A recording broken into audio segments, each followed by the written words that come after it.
खराटे शुरू हो जाते हैं, ऐसी आवाज़ों का आना, ख़ास तौर पर नींद के वक्त।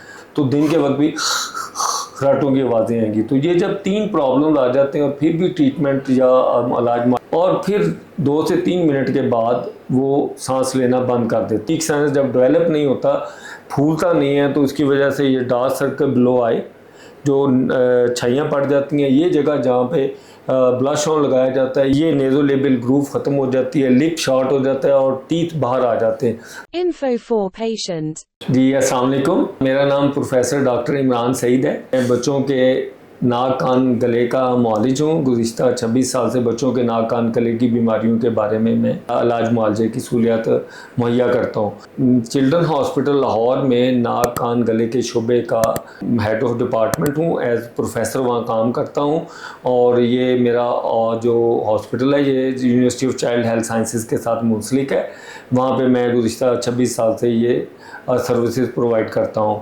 तो इस तारुफ के बाद मैं आपसे आज बात करना चाहता हूँ एक बड़ा कॉमन प्रॉब्लम, बच्चों में खराटों का आना और बच्चों में रात को दौराने नींद सांस का रुकना, जिसे ऑब्स्ट्रक्टिव स्लीप एपनिया कहते हैं, उसके बारे में आज हम बात करेंगे। सबसे पहले तो हम इसके बारे में बात करते हैं कि बच्चों में नाक का बंद होना और नींद में खराटों का आना और नींद में सांस का रुकने का अमल।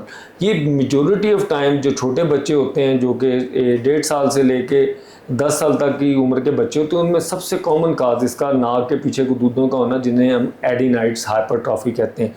नाक के पीछे जो गुदूद होते हैं ये नॉर्मली प्रेजेंट होते हैं, लेकिन जब इनमें एलर्जी या इन्फेक्शन या किसी और वजह से रिपीटेड प्रॉब्लम आती हैं तो ये एनलार्ज हो जाते हैं, बड़े हो जाते हैं।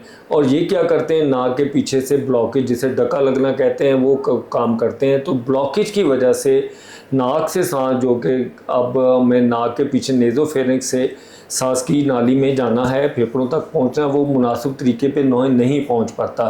तो पोस्ट नेज़ल स्पेस के अंदर ग्लैंड्स की जो एडिनाइड ग्लैंड उनके बढ़ जाने से ब्लॉकेज हो जाती है, तो इसको एडिनाइड हाइपरट्रॉफी कहते हैं। तो एडिनाइड हाइपरट्रॉफी क्या करती है? सबसे पहले तो ये प्रॉब्लम करती है नाक का बंद होना।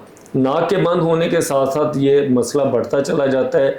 तो बच्चा मुंह खोल के से, क्योंकि हम ऑब्लिगेटरी नेज़ल ब्रीथर हैं, नाक से सांस लेने वाले हैं, अगर नाक बंद होगा तो हम दूसरी जो चीज़ होगी वो हम कोशिश करेंगे मुंह से सांस लेने की। तो mouth breathing is the second जो बच्चों में हो जाएगी। तीसरी चीज़ इसके अंदर ये होगी, जब नाक बंद होगा, मुंह से सांस लेगा, तो बच्चे को खराटे शुरू हो जाते हैं, ऐसी आवाज़ों का आना, ख़ास तौर पर नींद के वक्त। और अगर ये प्रॉब्लम बहुत बढ़ जाती है तो इसे डे टाइम स्नोरिंग भी कहते हैं। बच्चे अगर आप देखें तो दिन के वक्त भी खराटों की आवाज़ें आएंगी। तो ये जब 3 प्रॉब्लम आ जाते हैं और फिर भी ट्रीटमेंट या इलाज मुआवजे का एहतियात ना की जाए, तो चौथा मरहले में बच्चे को नींद के दरमियान सांस के रुकने का मसला, उसे हम ऑब्स्ट्रक्टिव स्लीप एपनिया कहते हैं बच्चों का। इसमें क्या होता है कि बच्चा जो है खराटे लेता है और फिर 2 से 3 मिनट के बाद वो सांस लेना बंद कर देता है। सिजेशन ऑफ ब्रीदिंग यानी सांस रुके, इसे एपनिया कहते हैं।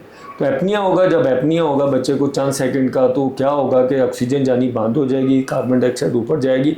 तो उस एपनिया की वजह से क्या होगा कि ब्रेन जो होगा वो जाग जाएगा नींद से, तो अराउजल हो जाती है, तो बच्चा ऐसे करके उठेगा। और लेकिन चूंकि डीप स्लीप में होगा तो इस अमल के बाद वो दोबारा से वो साइकिल रिपीट होगा, जो कि स्लीप एपनिया साइकिल कहलाता है।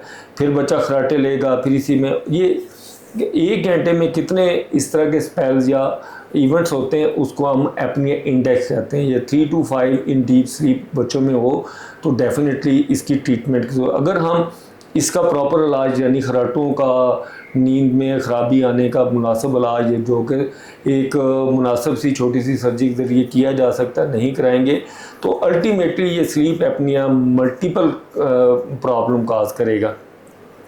सबसे पहले तो एडिनाइड की वजह से जो हो जाता है, एडिनाइड फेस बनता है, जो हवा के खाने जो कि हमारे फेस का स्ट्रक्चर बनाते हैं, जिनमें ऊपर फ्रंटल आँख और नाक के दरमियान एथमाइड्स, यहाँ चीक साइनस या एथमाइड्स और स्फीनाइड्स, ये पूरे बढ़ते नहीं हैं। ख़ासतौर पे चीक साइनस जब डेवलप नहीं होता, फूलता नहीं है, तो उसकी वजह से ये डार्क सर्कल बिलो आए, जो छाइयाँ पड़ जाती हैं, ये जगह जहाँ पे ब्लश ऑन लगाया जाता है ये फ्लैट हो जाता है। इसे फ्लैटनिंग ऑफ मैलर एमिनस यानी पीछे की तरफ झुक जाना, ये नेज़ोलेबियल ग्रूव ख़त्म हो जाती है, लिप शॉर्ट हो जाता है और टीथ बाहर आ जाते हैं।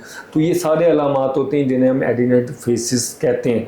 तो ये एडिनोइड-फेसिस बनता है। दूसरी चीज़, इसकी वजह से स्लीप एपनियाज होते हैं। तीसरे एडिनोइड्स की वजह से नाक और कान को मिलाने वाली यूस्टेशन ट्यूब बंद होती है, तो कान के पर्दों के पीछे ग्लू ईयर यानी समात कम करने वाला लिक्विड बन जाता है। चौथी चीज़, इससे टॉन्सिल्स बढ़ जाते हैं। पांचवी चीज़, इसका चूँकि रात को एपनियाज आते हैं तो इसका सारा इम्पैक्ट लंग्स पे होता है। इसी तरह ब्रेन के ऊपर जब एपनियाज आते हैं वो प्रॉब्लम आता है। इन दोनों चीज़ों का इफ़ेक्ट हार्ट के ऊपर आता है। तो मल्टीपल प्रॉब्लम्स अराइज होते हैं बच्चों में अगर हम एडिनोइड को ना पहचान सकें और इसकी ट्रीटमेंट बर वक्त ना कर सकें। तो मेरा इल्तमास है पेरेंट्स से कि वो बच्चों में जिनका नाक बंद मुसलसल रहता हो, जिनके खराटे आते हो, जिनको नींद में इस तरह का मसला हो, या जिनको समात सिकले समात हो रही हो, यानी वो सुनने में थोड़ा सा हो रहे हैं, तो इन बच्चों को मुस्तनिद मालिज से चेक करवाना चाहिए ताकि इसका बर वक्त और हतमी इलाज करके बच्चों को उन कॉम्प्लिकेशन से जिनकी वजह से बच्चों की ना सिर्फ ज़हनी बल्कि जिस्मानी बीमारियां बढ़ सकती हैं, उनका एक हतमी इलाज किया जा सके। बहुत बहुत शुक्रिया आपका।